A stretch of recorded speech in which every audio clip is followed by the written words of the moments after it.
Hey guys, it's Eidan from GamerzClass. Today I'm going to be doing another replay analysis for a member of GamerzClass. So before we get into the replay, a little bit about myself is that the main role I play is Safelane carry, and the peak MMR I've achieved is 8,200. So getting in today's replay, we're going to be looking at Hackerman. His MMR is 4,000. And he's playing Safelane Jugg in this game. So get into the draft. We're playing Safelane Jugg. We have +5 Lich in our lane, so very strong lane combo, Jugg plus Lich.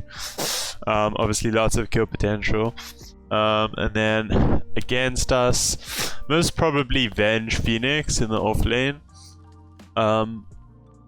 So pretty favorable lane for us, I think. Obviously against Phoenix, Jugg like scales very well against this hero because you can kill the egg with Blade Fury. And against Venge, you have lots of kill potential against this hero in the lane, simply because she just has no escape really from Lich spells plus Blade Fury. And she's also like quite a weak laner. Like one of the biggest weaknesses of Venge is it's very weak laner, can't really pressure that much in the lane. Phoenix is a little bit stronger laner, but still Jugg Lich I feel is just way too strong. So we're very favored in this lane. Should be going for a lot of kills. So one of the things we want to look to do on Jugg, especially when we're playing against a hero like Venge that we can kill a lot, is trying to get out the boots as fast as possible. So we'll see if you do that in this game. If you like this kind of content, go to GamerzClass.com. For just $10 a month, get your replays analyzed, watch masterclasses with pro players, join weekly coaching sessions, win prizes, and more with our Supreme Dota 2 membership. Starting item build. This is pretty common starting build nowadays. Okay, there's a lot of spam going on here. Okay, so Slippers of Agility, Quelling Blade, Healing Solve, Set of Tangos, 2 Ironwood Branches. So yeah, I like this build a lot. I also do it quite a lot in my games. It's just like, it gives you a lot of stats. You get the Quelling Blade obviously, and the Solve is nice if you like take a big trade, and the tangos as well. So generally with this build you're currying out one set of tangos sometime in the lane, but obviously your Lich has a lot of regen, right? Your Lich actually started with 2 solves, so you probably won't need to. So we can play very aggressively in this lane. I think we have like a lot of kill potential. Lich started with a lot of regen, so we can take a lot of trades. So it should be really easy lane. Stick is also very good in this lane. Phoenix is going to be using Fire Spirits a lot, and the Venge generally leveling Wave of Terror. So that's also going to give Stick charges. So we look to get a Stick. And we should be contesting the rune. So the one time where we wouldn't want to contest the rune, or we would want to be careful, is if Shadow Demon isn't shown bottom, right? Like I say, a very common move that people are doing in pub games is they'll send the +5 to the off lane, or they'll send the +4 to the safe lane at the runes, and then they'll play as 3 at the runes and try to get a kill, right? So you just need to watch out for that in your games. This case, Shadow Demon's showing bottom, and we know it's just Venge plus Phoenix here, so we should be able to get a kill here if these guys overcommit. But other than that, we should just get really good trades, right? We have Frost Blast on the Lich, and we have Spin. So we're definitely contesting this. Okay, and we can see here the Phoenix just overcommits and he just dies to a nuke plus Blade Fury. So really good start, obviously, getting the first blood. Cutting the tree here, so you always want to cut this tree just to enable this pull from here to here. It's really important. And so we got first blood, so that's really good. So either now, because we got first blood, we can courier out Wraithband plus Stick, or we can just courier out the boots immediately. So both are decent options, I think. Obviously the Wraithband just gives us a lot more damage, it gives us more armor, and more stats over general, and the Stick is really nice for the charges. But the boots are going to give us more kill potential, right? It's going to be able to make it very easy for us to close the gap on this Venge, because Venge is very slow, as we can see, right? So I think actually going for the boots here might be better, just because you start ahead in the lane. if you get the boots, I feel like this Venge is just a free kill throughout the whole laning stage, right? Once you guys hit level 2, you just like kill this Venge. And as long as the lane is like closer to your tower, this Venge cannot really lane if you have boots. So I feel like you should be getting the boots here. As soon as possible. Like I said, it's like the most common build on Jugg. Okay, again, yeah, the Phoenix is kind of just overextending, so another free kill is really good. So now I'd say you just courier out boots plus a stick, right? The stick is really nice, and the boots is going to give us kill potential. You could even like buy the boots and like save for a full magic wand, just so you like you don't have slot issues, so you'll get like the full stats and everything. That would be pretty good as well. You'd have to save like an extra 100 gold, but you'll get that really quickly because this lane is very uncontested now, because this Phoenix is kind of overextending very hard, right? So very good start to the lane here, obviously. I'm not 100% sure why you're pushing the lane in. The Lich does actually slowly kill the Venge there. So, okay, so you push in the lane. So immediately you should be running here to pull this, or you should be pinging and telling your Lich to pull this, right? It's very important that you get the pull off now, because you just shoved in the lane very hard, right? I feel like you didn't need to shove in the lane like this. You could have just tried to keep it static, aggro the melee creeps back onto your range creep, and make the lane like around here. That means if they ever come into the lane, you can just go on them with Lich spells and your Blade Fury. And if you have the boots and the Wraith Band and the stick, you know, that's always a kill. But now, because you did pull the lane, it's very important you get a pull-off, right? To reset it so you can farm and you can play aggressively again. Because you're very far ahead in this lane, right? You're level 2.5, Lich is level 2.5. Phoenix is level 1 still, right? Because he died instantly as he got in the lane and he used his TP and he's running back. And Venge is also level 1, so you're extremely far ahead, so you don't want to shove in the wave like this and give them free XP. So it's extremely important that you pull this wave and deny it if you want to like dominate this lane really hard. So if your Lich isn't pulling here, you need to immediately run here. And if you don't have time to get the pull from here to here, then you should just pull it like this. You pull it here, you cut this tree here, and then you sit here. Because there's trolls, it's really easy to pull it. You basically just stand here, you let it attack, and then you run, and the creeps aggro. So if you don't know how to pull this, I suggest you like watch some replays on how to pull it. But basically, it can be a little bit harder to pull this camp like this. This pull from here to here is very easy. But yeah, you should also learn how to do this one. It's very easy with trolls because it's ranged and you can pull the projectile to here and aggro the creep. So if your support isn't pulling this, you need to run and pull it. You can still do it here, you have enough time. So you should be doing that here. Okay, so your Lich doesn't get the pull and neither do you. So this isn't ideal, right? Because now Venge is going to get like level 2, close to level 3 just from this wave, and going to be even on XP when you could have denied that wave. And she's even going to get a third wave because Lich went for the stack and he didn't pull the big camp. So pretty disappointing here, right? You had such a good start, but like these lanes are now uncontested for them. Where these guys could just not be able to lane, I feel like, if you control the lane better here with pulls. So definitely if your support is like not good and not doing the right pulls, then you should do it as the carry player. Okay, you couriered out... Let me just check, yeah. You couriered out Wraith Band, Magic Wand, 2 Clarities, okay, so...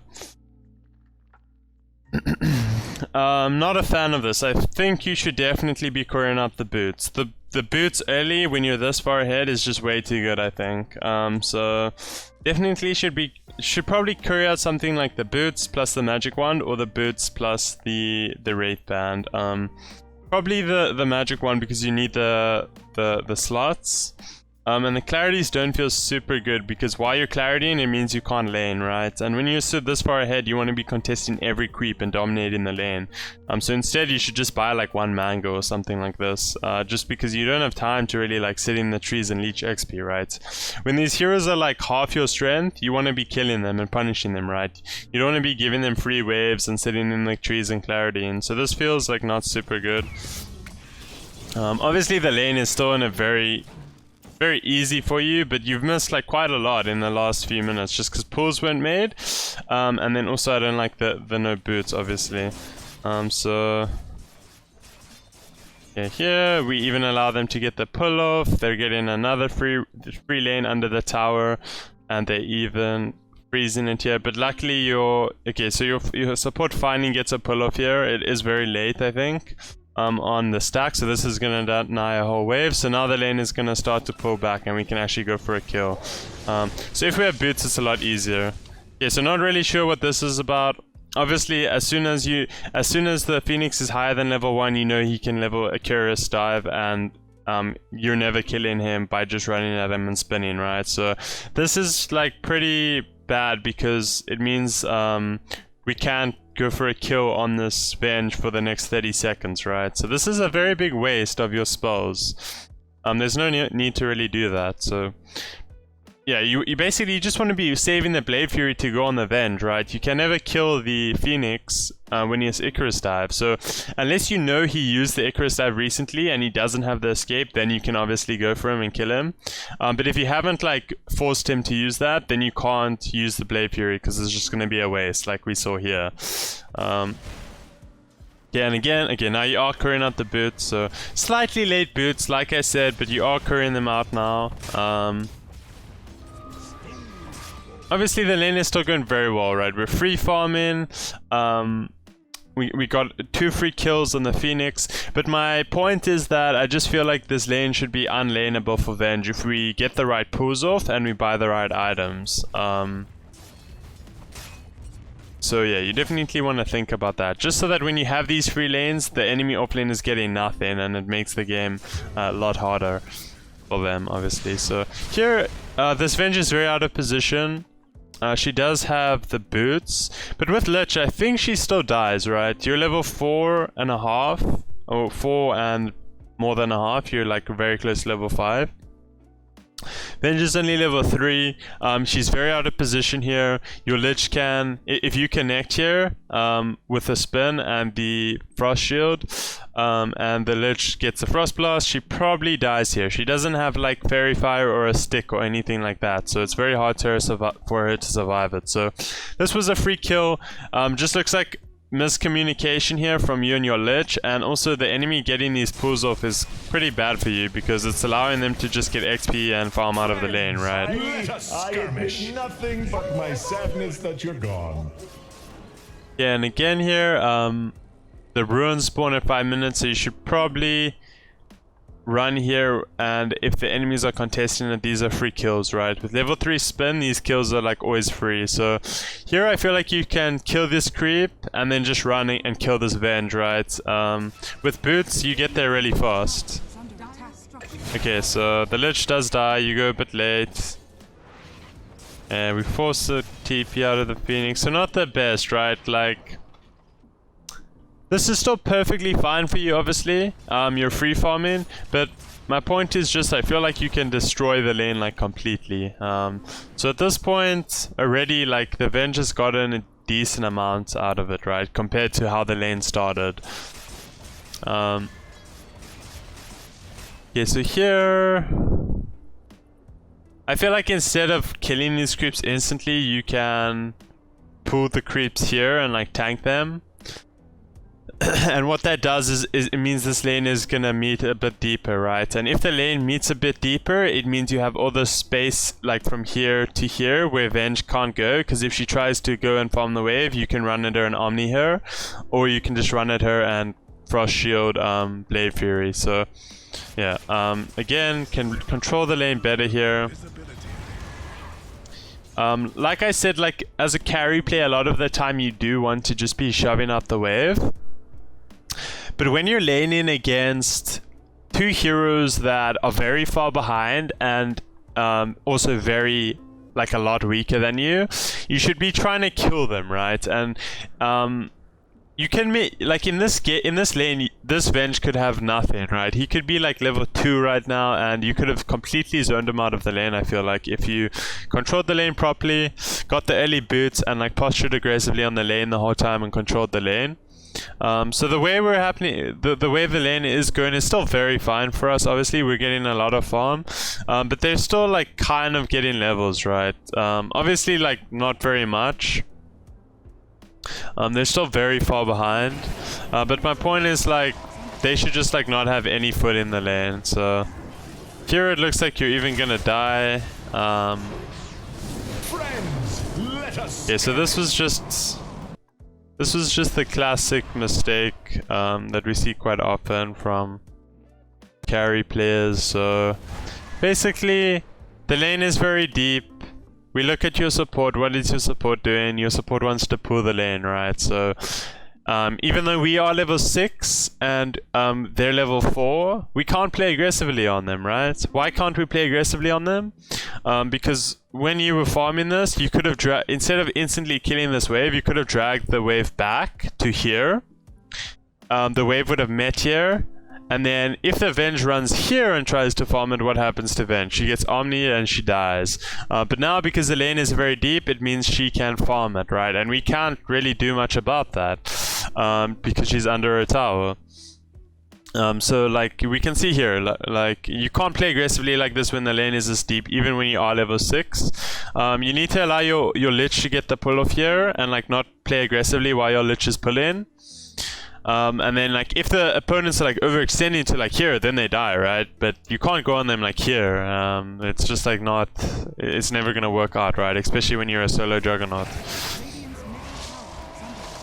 So yeah, we can see we just overextending. When you commit the spin like this, it allows them to go on you. So this is just like not good. It's not what we want to be doing. You might end up living here. It looks like you might end up living. Okay, so it's very close. You get pretty fortunate there. But the play is still like a misplay. So this is still feels like a misplay for sure. Because I feel like if the lane is just controlled, these guys just die for free and you are 100% HP and there's no chance that you could have died. Because if you actually died there, they come back to in this game quite high. So you just want to like lower these percentages. Okay, so gonna go through a bit faster in the lane here. I assume at this part you're just gonna start farming. Shoving in the lane and farming. Obviously, whenever they're deep in the lane like this, you can go for kills.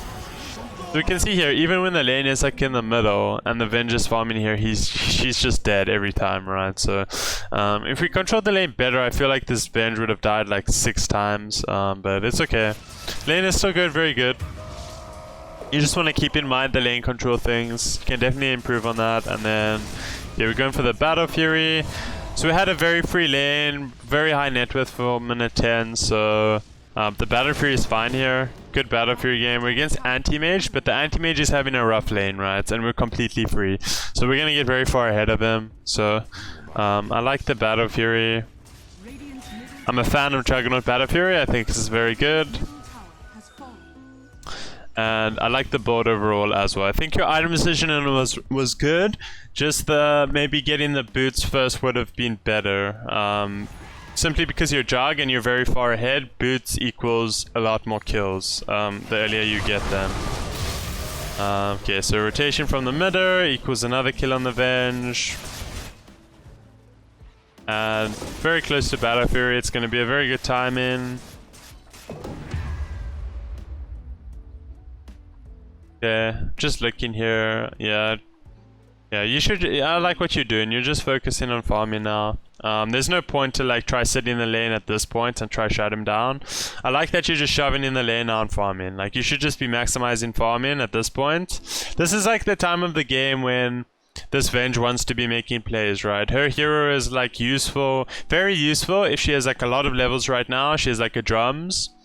And she can like make plays and help her teammates. But she, even though we didn't shut her down as hard as we could have, she's still very shut down after the tiny gank and the second death. So this is perfectly fine now. Just gonna maximize our farm. Shove in the lane from the big camps. Shove out the wave with the Blade Fury.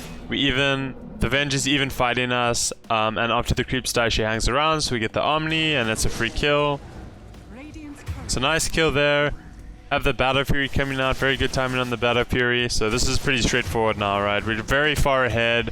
Our mid laner is owning. Our off laner is owning as well. We won all 3 lanes. The game's very simple, right? All you need to do is farm like your Manta or your SNY or whatever your item is. And then you guys just take Rush with Ursa and you take all their towers and then you go high ground. It's very easy game, I think. Like when you win 3 lanes, the game just becomes very easy. Okay, so TP in mid. I don't think you needed to TP mid here. There's a lot of stacks here. You could have just ran through the jungle, farm. But this is fine. You TP mid, you shove out the wave. Okay, you get the stack on the Ancients. Okay, this is fine, yeah. Just because you get the stack on the Ancients, you're getting a lot of gold from that. So there's no need for you to really be doing anything other than farming, simply because your Tiny is like destroying as well, right? And your Ursa is also very fat. So you just maximizing your farm here is definitely the correct thing to do. Friends, let us obviously with only Battle Fury we're not that strong, right? But when we get like one more item, we're going to be very strong. Okay, we're farming the Ancient again in 15 minutes. So this is very efficient farming. Good farming movement. And then there's a bunch of stacks here that our Lich made, and we're gonna just like skyrocket a net worth. Blitz Knuckle, it's a very valuable item, like a farming efficiency item, so this is good. Dropping the top tower here. Honestly, not a fan of this, I think. I think they're extremely weak. I think if Tiny just TPs here and you run there, these guys all die. So when you're this far ahead, like giving away your tower, it doesn't seem good, right? So I think when you see they're pushing this tower, you should be running there. Like you're still way stronger than this anti-mage right now, and if your Tiny TPs, which he does, he has blink plus like max avatars, he TPs, he insta kills this guy, you clean up this wave, they don't get the tower, and then you go farm your stacks, right? So you should be defending this tower before farming these stacks, I think, just because you're so far ahead. There's like no way these guys should be able to take this. So you want to like just make sure when you're this far ahead in games that you make sure the enemy's getting nothing that they shouldn't be getting, right? That's an illegal move there from the enemy, so you want to punish them for that. So yeah, we don't want to give up towers like that. Obviously pushing them on the side lanes, very hard for the enemy to kill us. Like when we're just this far ahead in the game, it's very straightforward. Like I assume this game's gonna end in just like 10 minutes or something. Your net width is very insane. Obviously there's like a ton of stacks and a very free lane, so very straightforward here. I think when you're this far ahead, you can like consider using like the Vambrace or the Essence String is actually probably better than this, just because you need HP, right? You're going for the MKB. If you have HP and you're tanky, they can't kill you because they're so far behind. They lack damage heavily, right? So you going for like a full damage build doesn't seem like the most ideal build. Like ideally, I would say you just buy like S and Y and you go push towers. Like your teammates got Aegis now. If you get like this extra HP from S and Y and your HP is like 1000. What's the talents here? Yeah, interesting talents as well. If your HP is like 1500 or probably a little bit more like 1600 if you have S and Y, and like the status resistance, there's like no way these guys kill you, right? Like anti-mage does no damage, Ember does no damage, he's very poor, Phoenix does nothing. You literally just press Blade Fury and Ember and Phoenix do nothing. They literally just have no damage, right? So the way I look at it is you buy HP here, you run down all their towers, you close off their whole map, and you just win the game. So not really a fan of like the MKB build. Like I say, if you're just super tanky, you just win the game. Like you'll see what a lot of really good carry players do in this like meta, because Halberd is a very valuable item. They will even go builds like S and Y into Halberd and Manta, right? If you get like Manta, Halberd at like minute 20, you just end the game. They have no damage to kill you, so you just hit their towers and they can't kill you. And you do way more, like you do more than enough damage with Manta and Battle Fury. So I feel like that's how you should be building your hero when you're this far ahead. Yeah, we get the Omni Slash on the Anti-Mage. He didn't have Blink. Okay, and at this point I assume the game is going to end very soon. Whole team is just owning. Let us skirmish.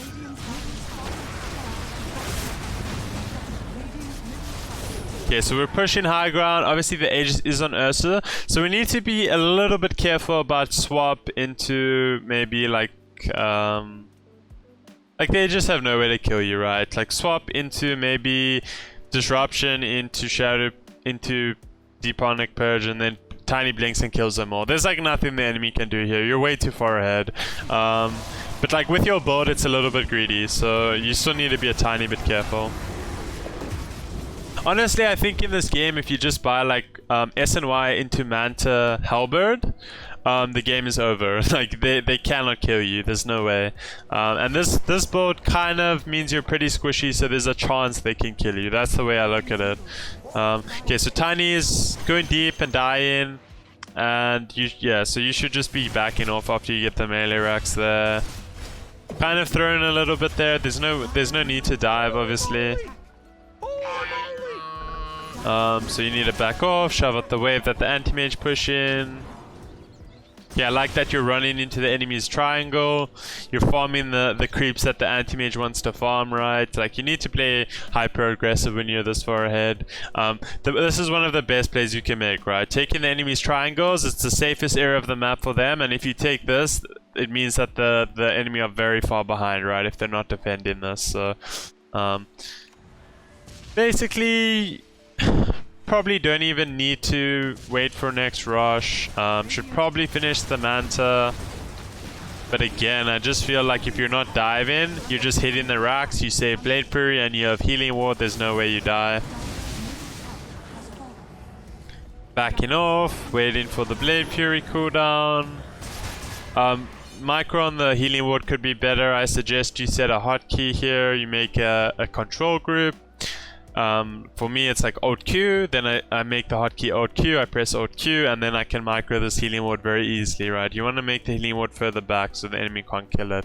Because as long as this healing ward's alive, they cannot like do anything. So yeah, take Megas. The game is pretty much over here. Yeah, Megas, the enemies aren't even defending, so that's like the game. So yeah, I'm gonna end the replay here. So that was the replay analysis, guys. Thanks for watching. Obviously, pretty stompy game. Like, not that much to talk about. There were obviously a few things in the laning stage. Also, the item build could have been a bit better. But overall, like, when you win 3 lanes in Dota, it's very likely that you're going to win the game, right? Even though we see you guys that gave away some kills, you're just way too far ahead for the enemy to do anything. So yeah, thanks for watching the replay, guys. Catch you in the next one. Cheers.